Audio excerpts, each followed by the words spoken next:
Hey guys, welcome back to my new video. आज की जो वीडियो है पूरी स्टूडेंट्स के ऊपर होने वाली है।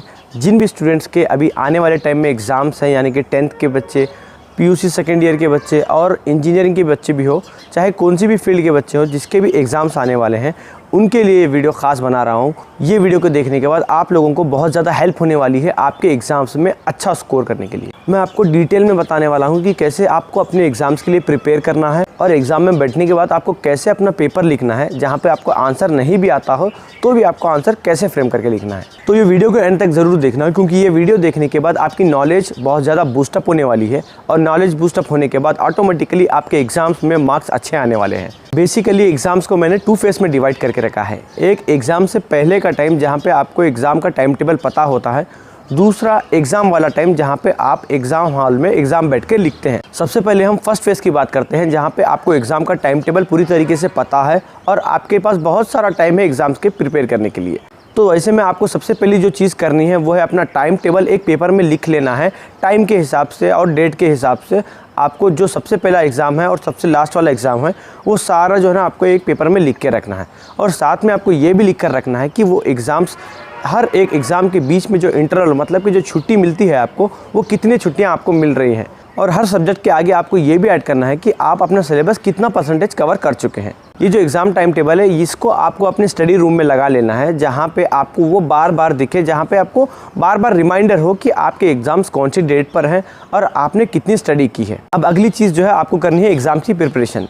आपको देखना है कि फर्स्ट से लेकर लास्ट तक कौन से ऑर्डर में कौन से पेपर्स आपके हैं। अगला जो आपको काम करना है वो है एग्ज़ाम से पहले जो हॉलीडेज़ मिलते हैं आपको उसको इक्वली डिवाइड करना है। इक्वली डिवाइड करके आपको सेट करना है कि आपको इस तरीके से स्टडी करनी है, जो एग्ज़ाम्स लास्ट में है आपका, वो एग्ज़ाम्स को आपको पहले प्रिपेयर करते हुए आना है।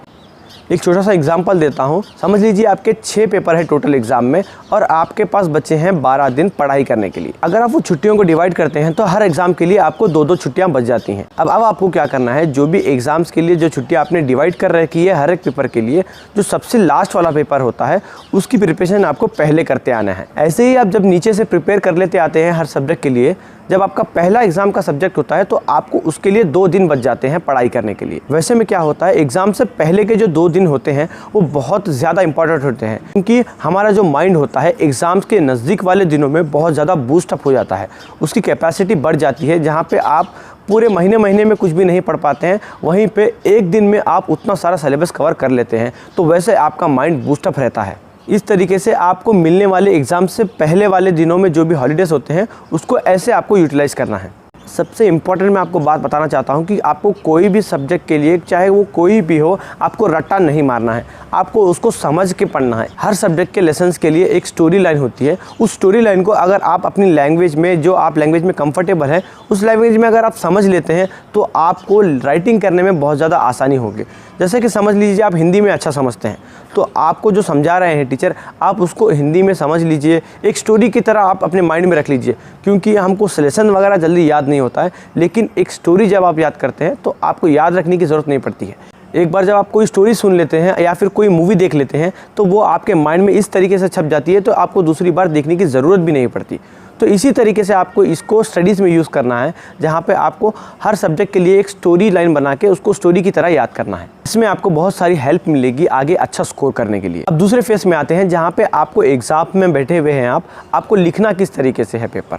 तो सबसे पहले मैं आपको बता दूँ, एग्ज़ाम्स की तैयारी जो आपने की है उसको पेपर में एग्जीक्यूट करना भी बहुत बड़ी बात है, क्योंकि अगर आप बहुत ज़्यादा तैयारी करके आए हैं, पेपर में नहीं लिखते हैं, तो इसका कोई मतलब नहीं होता, आप सीधे फेल हो जाएंगे। आपके पास कितनी भी नॉलेज है, आपको नॉलेज लिखनी आनी चाहिए, आपको सामने वाले को बताना आना चाहिए कि आपके पास कितनी नॉलेज है। तो सबसे पहले बात करते हैं कि किस तरीके से आपको अपना पेपर लिखना है। समझ लीजिए आज आपका एग्ज़ाम है, आप एग्ज़ाम सेंटर में बैठ चुके हैं, तो अब सबसे पहले बात कर लेते हैं कि आपको करना क्या है। सबसे पहले जैसे ही आपके हाथ में क्वेश्चन पेपर आता है, आपको एक बार क्वेश्चन पेपर को अच्छी तरीके से रीड कर लेना है। एक बार क्वेश्चन पेपर को रीड करने के बाद आपको समझ में आ जाएगा कि आपको कितने क्वेश्चंस के आंसर आते हैं और कितने क्वेश्चंस के आंसर डाउट में हैं। उसमें 3 तरीके के क्वेश्चंस होते हैं। पहला क्वेश्चन जो आपको 100% आता है, जो आपने अच्छे तरीके से प्रिपेयर कर रखा है, वो आप जो है ना लिख सकते हैं। दूसरा वाला जो क्वेश्चन होता है वो होता है डाउट वाला क्वेश्चन, जो कि मेरे को थोड़ा बहुत आता है, थोड़ा बहुत नहीं आता है। तीसरा वाला जो क्वेश्चन होता है जो आपको बिल्कुल भी नहीं आता है, तो उसको आपको सोचने के लिए थोड़ा बहुत ज़्यादा टाइम लग सकता है। अब आपको क्या करना है, इनिशियल में जो आपको क्वेश्चंस आते हैं 100% वही क्वेश्चंस को आपको अटेंड करना है। समझ लीजिए 100 में से आपको 40 क्वेश्चंस आते हैं, तो आपको 40 क्वेश्चन अटेंड करके रख देना है, जिसमें आपको ज़्यादा टाइम नहीं लगेगा लिखने के लिए। आप नीटली अच्छे से अगर लिख देते हैं तो वो आपके मार्क्स सिक्योर हो जाते हैं। अब आते हैं दूसरे वाले क्वेश्चंस की तरफ, जहाँ पे आपको क्वेश्चंस थोड़ा बहुत आता है और थोड़ा बहुत डाउट है। वैसे क्वेश्चंस अगर आपको मिलते हैं तो आपको क्या करना है, थोड़ा बहुत टाइम ही लगेगा उसको सोचने के लिए। थोड़ा सा आपको उसको टाइम देना है, उसको अच्छे से सोचना है। अब जब आपको थोड़ा बहुत आंसर आता है तो आपको आगे का भी आंसर आने में हेल्प मिल जाएगी, अगर आप उसको थोड़ा सा टाइम देते हैं, थोड़ा अच्छे से रीड करके समझने लगते हैं। तो वैसे करके आप सेकंड वाले क्वेश्चंस को अटेंड कर सकते हैं। उसमें आपको थोड़ा सा ज़्यादा टाइम देना है, क्योंकि आपको उसमें सोच कर थोड़ा लिखना होता है। अब आते हैं तीसरे वाले क्वेश्चंस की तरफ, जहाँ पे आपको ऐसा लगता है कि आपको ये क्वेश्चन टोटली नहीं आता है। ऐसे हालात में भी आपको उसके मार्क्स मिल सकते हैं, और किस तरीके से मिलेंगे मैं आपको बताता हूँ। सबसे पहले आपको शांत बैठ के क्वेश्चन आपको अच्छे से रीड करना है, जहाँ पे आपको समझना है कि कैसे ये क्वेश्चन आपके लिए आया है, और क्या ये क्वेश्चन ऐसा तो नहीं है कि मेरे को आता है, ये सिर्फ क्वेश्चन जो है ना ट्विस्ट करके पूछा है। ऐसे में स्टूडेंट्स को बहुत ज़्यादा कन्फ्यूजन होता है। उनको बाद में एग्ज़ाम से बाहर निकलने के बाद पता चलता है कि उनको इस क्वेश्चन का आंसर आता था, बस ये क्वेश्चन थोड़ा सा ट्विस्टर था, तो उन्होंने उतनी ध्यान से उस क्वेश्चन को नहीं पढ़ा था। तो इसलिए मैं आपको बता रहा हूँ कि क्वेश्चन को थोड़ा ध्यान से पढ़िए, तो हो सकता है कि आपको आंसर जो है ना याद आए, या फिर उसके रिलेटेड कुछ याद आए। तो आपको उसके रिलेटेड में जो भी याद आ रहा है उसको आपको एक अच्छी हैंडराइटिंग में उसको प्लेस कर देना है, जहाँ पे आपको एटलीस्ट अगर वो 5 मार्क्स का आंसर है, अगर आपने थोड़ा बहुत कोशिश भी करी है, तो आपको इवैल्यूएटर जो है ना 1-2 मार्क्स तो एटलीस्ट दे देगा उस क्वेश्चन के। अब इन तीनों टाइप के क्वेश्चंस को अटेंड करने के लिए आपको टाइम मैनेजमेंट आना ज़रूरी है। तो आपको जो टाइम आवर्स होता है 3 आवर होता है, तो उसमें आपको डिवाइड कर देना है। सबसे पहला जो आवर होता है उसको आपको वो क्वेश्चंस के लिए रखना है जहाँ पे जो आपको क्वेश्चंस 100% आते हैं। दूसरा जो आवर होता है वो आपको वो क्वेश्चंस के लिए रखना है जो आपको कन्फ्यूज़न में है। तीसरा आवर जो है आपको थोड़ा बहुत जो भी क्वेश्चन नहीं आते हैं उन क्वेश्चंस के लिए तीसरा आवर रखना है। लास्ट के जो 10 मिनट होते हैं उसको आप थोड़ा बचा कर रखिए, क्योंकि आपको ये भी चेक करना होता है कि आपने एग्ज़ाम में कितने क्वेश्चन अटेंड कर रखे हैं। ऐसा तो नहीं है कि आपको जो क्वेश्चन आता है उसको आपने बाद में लिखेंगे कहकर छोड़ दिया है, और आपने लास्ट में देखा ही नहीं है कि उसको अटेंड किया है या नहीं किया है। तो कहीं ऐसा ना हो जाए कि कोई क्वेश्चन आपको आता हो, वो आपने बाद में अटेंड करने के नाम से छोड़ दिया हो, और टाइम ख़त्म हो गया, आपने उसको अटेंड ही नहीं किया। तो इस तरीके से लास्ट के जो 10 मिनट होते हैं आपको बचा कर रखना है, जहाँ पे आपको आंसर पेपर पूरा अच्छे से चेक कर लेना है कि आपने कितना लिखा है और कितना नहीं लिखा है। लास्ट में मैं स्टूडेंट्स को एक चीज़ बताना चाहता हूँ, जो भी स्टूडेंट्स एग्ज़ाम में जाते हैं वहाँ पे बिल्कुल भी आपको पैनिक नहीं करना है, डरना नहीं है, क्योंकि ज़्यादातर बच्चे डर जाते हैं। डरने की वजह से वो आंसर्स भूलने लगते हैं। जब आप परेशान हो जाते हैं तो आपका माइंड जो कन्फ्यूज स्टेज में चला जाता है, तब आपको समझ में नहीं आता है तो आपको करना क्या होता है। तो इसलिए बता रहा हूँ, जब भी आप एग्ज़ाम में जाते हैं तो आपको पीसफुल माइंड से जाना होता है, जहाँ पे आप गड़बड़ से कुछ भी एग्ज़ाम में लास्ट टाइम पे एग्ज़ाम हॉल में एंटर करने से पहले कुछ भी गड़बड़ से जब आप पढ़ लेते हैं वो चीज़ मत करिए। क्योंकि वैसे चीज़ में क्या होता है, आप गड़बड़ में क्या करते हैं, कुछ 1-2 क्वेश्चन वाला अगर देख लेते हैं तो वैसे में क्या होता है, जो पिछले आपने पढ़ रखा है वो चीज़ आपके दिमाग में थोड़ी सी डिस्टर्ब हो जाती है। तो आपको एग्ज़ाम में बिल्कुल भी पैनिक नहीं होना है, पीसफुल माइंड से जाइए, एग्ज़ाम अच्छी तरीके से लिखिए।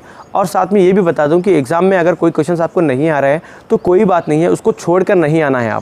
आपको उसको भी जो है ना, आपको जो भी रिलेटेड उसको समझ में आ रहा है, उसके एग्ज़ाम के जो क्वेश्चन के रिलेटेड आपको जो भी समझ में आता है उसको अच्छे से लिखिए, अच्छे से समझिए पहले। अगर आपको फिर भी नहीं आ रहा है तो उसके रिलेटेड जो भी आपको आता है उसको लिख कर आइए। अगर वो क्वेश्चन 5 मार्क्स का है तो आपको एटलीस्ट 1-2 मार्क्स मिलने के चांसेस है। अगर आपका आंसर करेक्ट होता है तो पूरे 5 मार्क्स मिलने के भी आपको चांसेस है। तो इसलिए बता रहा हूँ, कोई भी क्वेश्चन नहीं आता है बिल्कुल छोड़कर मत आइए। अगर आपको ऐसे ही मार्क्स इंक्रीज़ करते जाना है तो आपको अपनी हैंडराइटिंग भी अच्छी रखनी पड़ेगी, आपको नीट हैंडराइटिंग में लिखना पड़ेगा। दूसरी चीज़, आपको जो आंसर लिखने का स्टाइल है वो थोड़ा लेंदी करना पड़ेगा, आपको थोड़ा स्पेस खुला लिखना पड़ेगा, जैसे जो करेक्शन करने वाले हैं उनको भी समझ में आए। अगर आप भी जो है ना ज़्यादा से ज़्यादा लाइन कवर कर सकें तो उसमें क्या होगा, आपका आंसर बड़ा भी दिख के आएगा और सामने वाले को रीड कर, जो आपको करेक्शन करने वाले हैं उनको रीड करने में आसानी होगी। तो वैसे में आपको अच्छे मार्क्स मिलने के चांसेस होते हैं। तो ये सब सारी चीज़ें थी जो आपको एग्ज़ाम में अच्छे मार्क्स लाने के लिए मदद करेंगी। अगर कोई स्टूडेंट्स ये वीडियो देख रहे हैं तो आप अपने दोस्तों के साथ भी ये वीडियो को शेयर करिए, ताकि उनके भी एग्ज़ाम्स में अच्छे मार्क्स आने के लिए मदद हो पाए। अगर पेरेंट्स ये वीडियो देख रहे हैं तो अपने बच्चों को ये वीडियो ज़रूर दिखाएं। ये वीडियो देखने के बाद उनको एग्ज़ाम में अच्छे मार्क्स स्कोर करने के लिए मदद हो सकती है। तो होप करता हूँ आपको वीडियो समझ में आ गया होगा। मिलते हैं अगली वीडियो में। Thank you for watching.